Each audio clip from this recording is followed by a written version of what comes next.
Voici la triste histoire, un peu folle, d'un trompettiste un peu fou.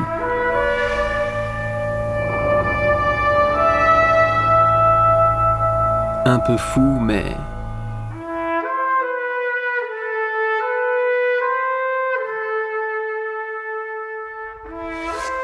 Mais quel talent, mesdames et messieurs! Les notes, comme un coup de poing, jaillissaient de son instrument, s'agitaient dans les rangs fumés des salles de concert, pleines à craquer, et ensorcelaient un public bouleversé.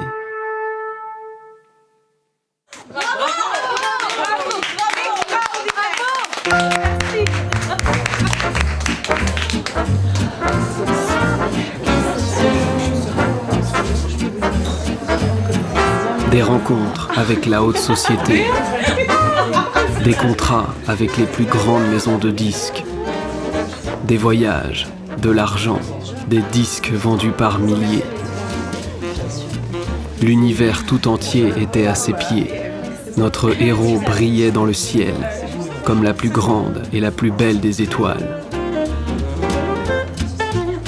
Et forcément, comme il n'y a pas d'histoire sans amour, quoi de plus beau pour notre trompettiste que de rencontrer, au sommet de sa carrière, celle qu'il cherchait depuis des années.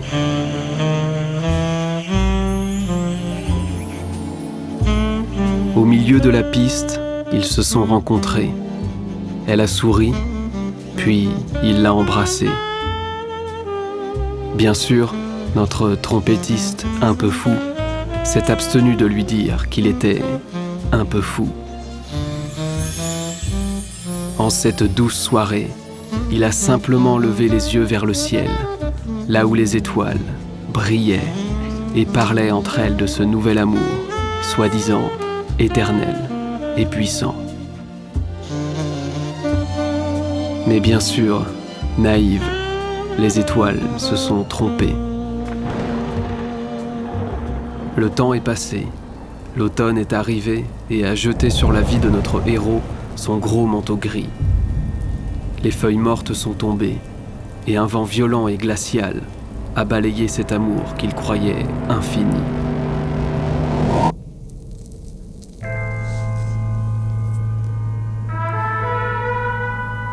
C'est donc seul que notre héros est tombé. Les concerts et la foule n'étaient plus qu'un vague souvenir, incertain. La trompette, bien sûr, a quitté sa vie.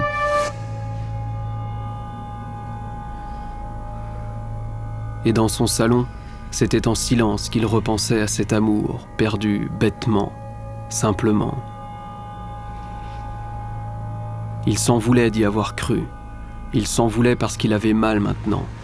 Mal au cœur, mal à l'esprit, mal partout.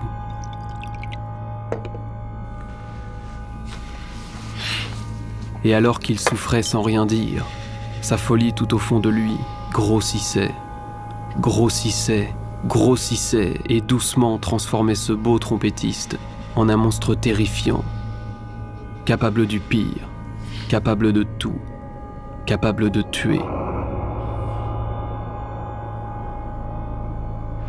Il connaissait bien sûr l'endroit dans lequel celle qu'il aimait vivait encore, à quelques rues de chez lui, pour tout vous dire. Alors un soir, très tard, un soir très sombre, un soir où les étoiles s'étaient cachées pour ne pas voir ce terrible spectacle.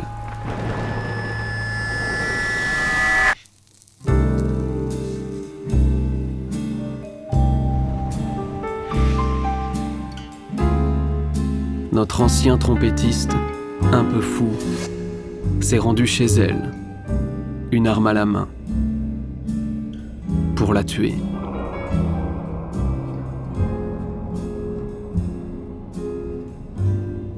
S'est rendu chez elle, une arme à la main, pour la tuer. Ah non, ça me saoule. Oh putain. J'arrête. T'arrêtes quoi? De jouer! J'en ai marre! Pas encore, putain. J'en ai marre, oui. Marre de tes histoires d'amour, de tes meurtres. C'est toujours la même chose. À coups de hache, de clap la dernière fois. Hein? Puis maintenant, ça va être quoi? Hein? L'histoire d'un trompettiste avec son pistolet un peu fou. Attends, coupe la caméra, s'il te plaît, Victor. Non, laisse tourner, s'il te plaît. Hugues, tu me fais quoi encore, là? Putain, mais j'en peux plus de lui, c'est pas possible. Tu me fais quoi encore? Mais coupe la caméra, putain, tu vas en faire quoi de cette prise? Vas-y, putain! Bah, je vais justement la mettre dans le montage, tu vois. Autant montrer aux gens comment Monsieur Hugues Moisan se comporte sur les plateaux de tournage. Ça veut dire quoi, ça? Je veux jouer, oh non, je veux plus jouer. Non, mais arrête, personne va y croire à ton histoire. Ouais. Vous avez en face de vous un enfoiré de comédien, irrespectueux. Tu dis quoi, là? Non, mais calmez-vous, putain, là! Mais vous êtes sérieux? On dirait des gamins! Ouais, ça va, je me casse. Hugues, s'il te plaît. Il reste juste ce plan-là à tourner. On Non, termine non, tranquillement. ça va, j'arrête. Mais s'il te plaît. J'arrête, j'en ai marre. Ouais, super. Monsieur gâche mon film. Mais c'est pas grave, c'est juste du temps et de l'argent foutu en l'air comme ça. Mais quel argent? Parce que tu comptes nous payer maintenant? Mais va te faire foutre, putain. Je t'ai jamais forcé à jouer dans mes films. C'était pas content, là.